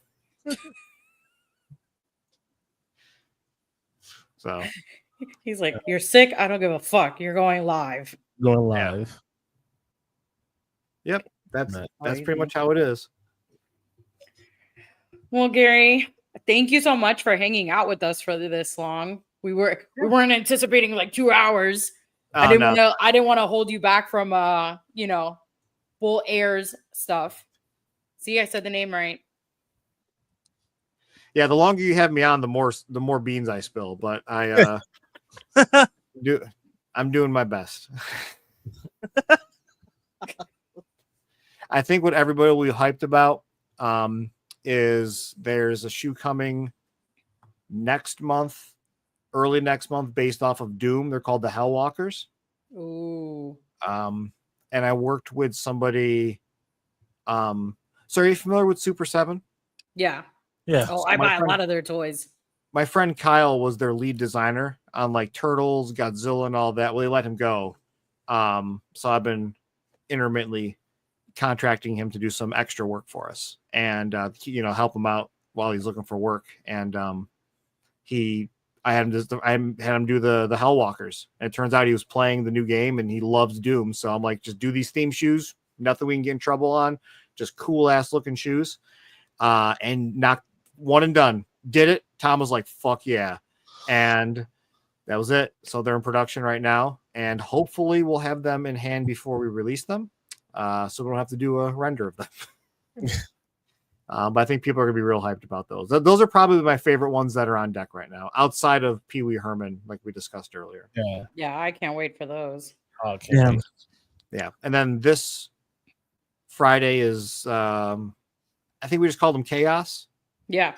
That is based themed off of God of War. I designed those a couple months ago. And Tom finished them up last night. So those I'm very proud of because I'm not the designer. Tom is the designer. So whenever I get time to draw something and he approves it, it feels awesome because it's not my job. Gary, I do like to tell you thank you for coming on today. We appreciate you giving us your time. The actual IG name is bull_airs_official. Correct. Yeah. Yeah, you could catch them, everybody, on IG and drops all the time. They have the coolest stuff there. For Nilda, for Tony, we're gonna wrap this up. Anything you guys want to say? No, I like I said, Gary, I really appreciate you coming on. Also, like if you guys want to bother the shit out of Gary, his Instagram page is Needles. Go bother him. With 2 D's. 2 E's and 2 D's. With 2 E's and 2 D's. So I spelled it wrong. You'll see that he has a whole bunch of turtle photos. So you'll know that that's 100% his page. But yeah, dude, like, when I first started like chit-chatting with you guys, I'm like, you guys send me over sneakers and I like reviewed them and stuff. Like I was super appreciative. And I love the fact that like, there's a lot of companies out there that, say one thing and then do the other. But like everything you guys have always stated, like you guys are for the, you guys are for the fans, for the collectors. And like you guys actually do listen to opinions. I love the fact that you guys have a Facebook group page and that, I love the incentive that like if you guys are part of the sneaker society, you get first dibs, first looks at what's coming out, or, you get codes, to be able to enter the website and to be able to get free dibs, like first look or first purchases for anything. So, you know, like little stuff like that is really appreciated for anybody who's in like the community and especially collecting. And it is also cool to get sneakers for things that, you know, like how our podcast is, things that you loved as a kid that you still love as an adult. You're able to get that as your sneaker wear. Yeah. It's when I started, I said, do we have a mission statement? And we didn't. So I jokingly said passion over profit. And here we are 2 years later. That's where we're at. If you don't believe it, look at how many drops we do a month. Yeah, it's insane. It's you know, you guys don't do like once every, you know, that's one thing I love about your company is like you guys don't do like one drop every 6 months or 8 months. It's like I'm always, you know, like I have the notifications on for the Instagram page and I'm always getting alerts like boom, sneaker drop. This is dropping. This is dropping. Yeah, we're gonna run out of property soon. Oh, awesome.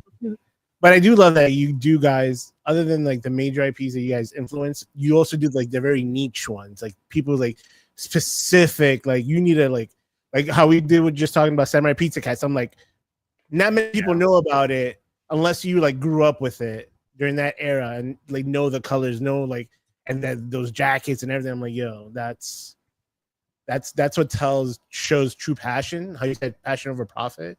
Because you just know how much you love everything that you create, and it shows it in the artwork.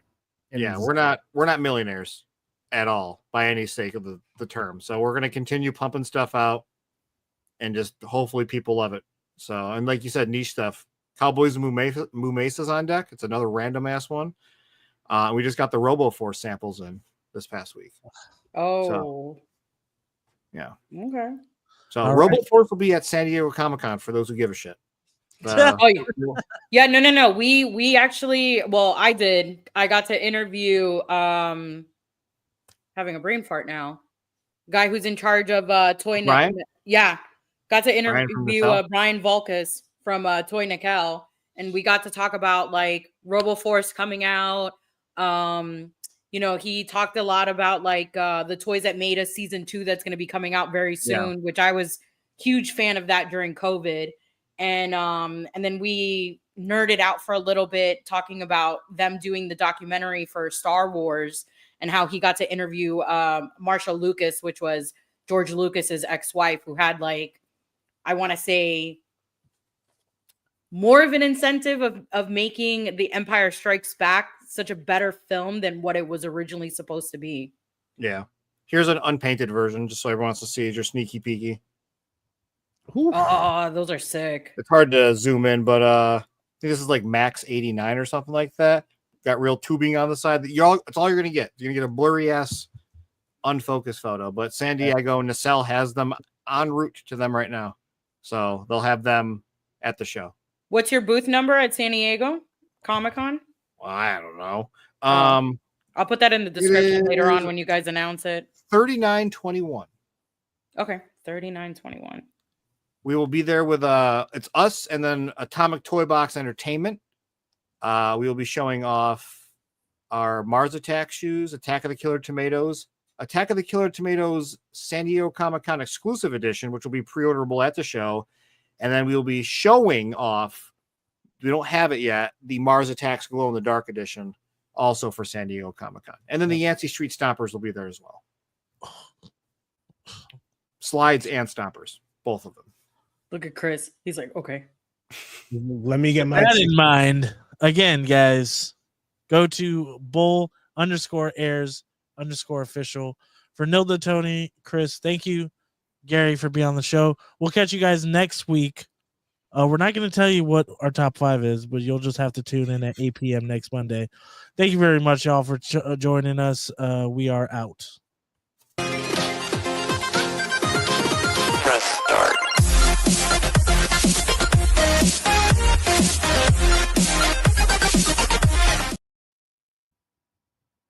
2 hours.